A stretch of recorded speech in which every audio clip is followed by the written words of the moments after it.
अगर देर हो जाएगी तो जाने का बंदोबस्त हम लोग कर देंगे। आइए, ये बहुत अच्छा हुआ कि मुझे सबसे पहले बुलाया गया, इसलिए कि मैं जानता हूँ कि जैसे जैसे देर होती जाएगी शोरा पर ये पाबंदी आती जाएगी कि आप शेर भी कम करते जाएं। इसलिए पहले पढ़ने वाले शायर के लिए मेरे ख्याल से ये हक़ पहुँचता है कि उसको एक दो शेर ज़्यादा सुनाने का भी मौका मिल जाए। सदर साहब देखें आप, मैंने बेलगछिया के ताल्लुक़ से मुझे दो तीन बातें अब कहनी हैं, इसलिए कि मैं शेर सुनाने आया हूँ। नाज़िम मुशायरा ने ऐलान किया, शेर सुनाने पर उन्होंने पाबंदी लगाई, लेकिन तमहीद बांधने पर उन्होंने कोई पाबंदी नहीं लगाई है। इसलिए शेर सुनाने से पहले मैं तमहीद तो बांध ही सकता हूँ।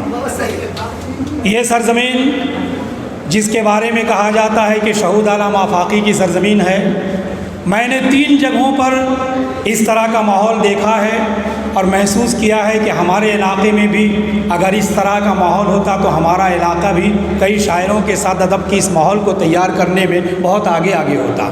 एक सरज़मीन है रिछड़ा, जहाँ अदब की महफ़िलें तवातुर से होती हैं। वजह इसकी यह है कि वहाँ एक शायर रज़ा जौनपुरी के नाम से हुआ करते थे, उन्होंने एक तंज़ीम बनाई और उस तंज़ीम के ज़रिया आज भी अदब की छोटी बड़ी महफ़िलें होती हैं, बहुत सारे नए लिखने वाले आते हैं और एक बहुत खुशगवार माहौल है।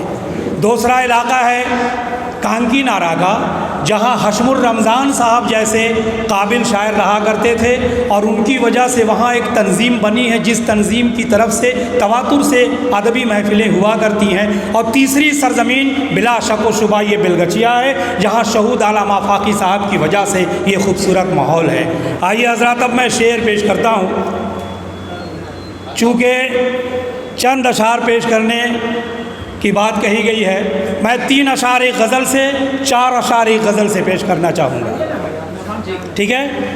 इस पे उस पर बहार कौन करे, सवालिया गज़ल देखिए। दोनों गज़लों में मैंने सवालात रखे हैं कि इस पे उस पर बहार कौन करे, खुद को परवरदिगार कौन करे। इस पे उस पर बहार कौन करे, खुद को परवरदिगार कौन करे। वो सियासी है आदमी उसको, वो सियासी है आदमी उसको कातिलों में शुमार कौन करे। वो सियासी है आदमी उसको कातिलों में शुमार कौन करे। उसके बाद एक तारीख़ का हिस्सा है कि दूर तक जब शकुंतला ही नहीं, दूर तक जब शकुंतला ही नहीं फिर हिरन का शिकार कौन करे। दूर तक जब शकुंतला ही नहीं फिर हिरन का शिकार कौन करे। उसके बाद इस गज़ल से 2-3 शेर सुनिए कि खौफ व दहशत में, ये खौफ व दहशत में हर कोई क्यों है। देखिएगा फिर सवाल कि खौफ व दहशत में हर कोई क्यों है, ऐसी 21वीं सदी क्यों है। खौफ व दहशत में हर कोई क्यों है, ऐसी 21वीं सदी क्यों है। लाख सोचूं ये सूझता ही नहीं।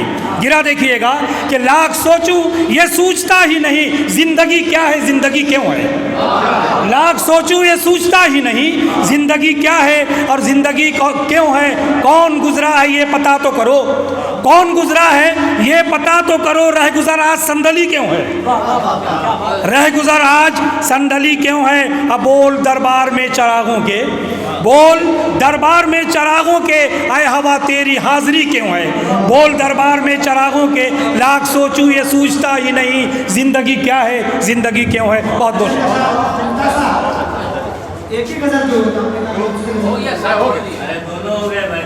नहीं ठीक है। ये देखिए, नाज़िम मुशायरा ने जब पढ़ने के लिए दावत दी तो आपको तो सपोर्ट करना चाहिए, उनका भी और मेरा भी, है कि नहीं हज़रत। आइए इस गज़ल से भी शेर सुनिए कि जुल्म का खात्मा नहीं है क्या। फिर शेर में, सवाल में शेर सुनिए कि जुल्म का खात्मा नहीं है क्या, इस सदी में खुदा नहीं है क्या।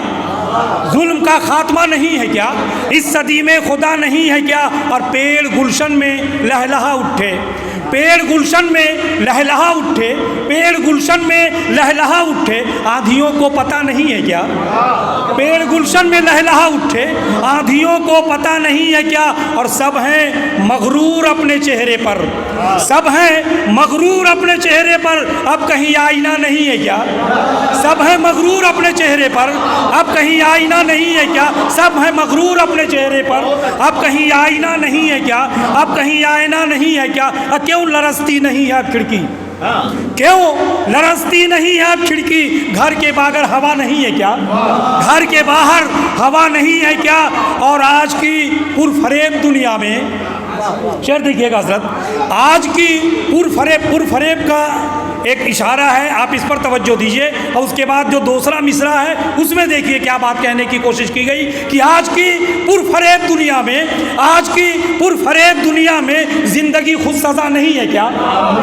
आज की पुरफरेब दुनिया में, आज की पुरफरेब दुनिया में ज़िंदगी खुद सज़ा नहीं है क्या? खुद को सब देवता बताने लगे, खुद को सब देवता बताने लगे, आदमी अब बचा नहीं है क्या?